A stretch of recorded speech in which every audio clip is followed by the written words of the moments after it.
Kenya is making headlines with plans to vaccinate 22 million cattle and 50 million goats and sheep starting January 2025, fully funded by a government drowning in debt. Add to that, whispers of Bill Gates' influence and experimental mRNA vaccines, and the outrage begins. Is this about protecting livestock, or is there something much darker at play? President William Ruto has announced an ambitious nationwide vaccination campaign.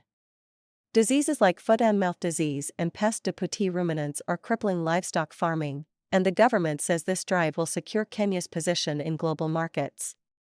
Livestock contributes over 12% to Kenya's GDP, feeding millions of families and supporting exports.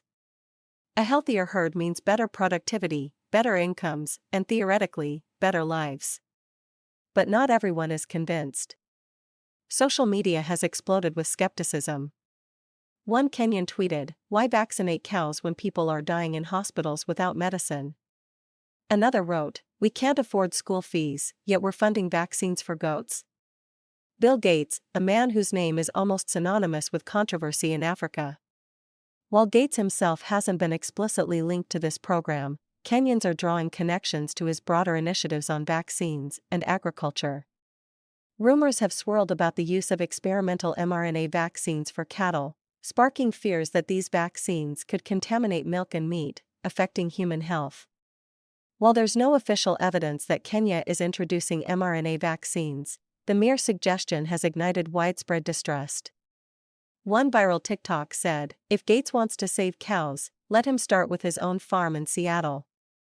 Memories of alleged unethical vaccine trials in African countries still linger, leaving many questioning Gates' true intentions.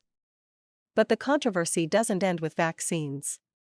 Kenya is also under pressure to reduce methane emissions from livestock as part of its climate commitments. Critics argue this is just another way to target small-scale farmers. Methane from cattle accounts for just 4% of global greenhouse gases. Yet, the global narrative makes it seem like cows are the biggest culprits of climate change. One Kenyan farmer summed it up, "The real polluters are oil companies and factories. Why aren't we going after them?" Activists claim the focus on cows is part of a larger plan to control food production.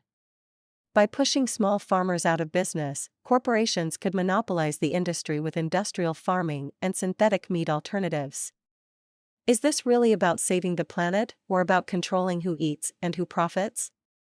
Kenya is battling a $70 billion public debt, yet it's fully funding this massive livestock vaccination program.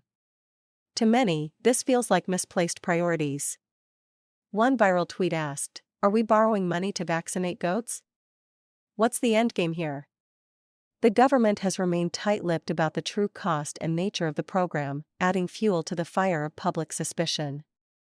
Kenyans are calling this a loss of sovereignty, with foreign interests seemingly driving the agenda. Whether it's vaccines, climate goals, or methane reduction, the question remains, who really benefits? Kenya's vaccination drive is being sold as a step toward food security and economic resilience. But with whispers of Gates' influence, experimental mRNA vaccines, and climate politics, many believe it's more about control than care. What's your take? Are these initiatives truly for Kenya's benefit, or is there something bigger happening behind the scenes? Comment below, and don't forget to like, share, and subscribe for more deep dives into global controversies.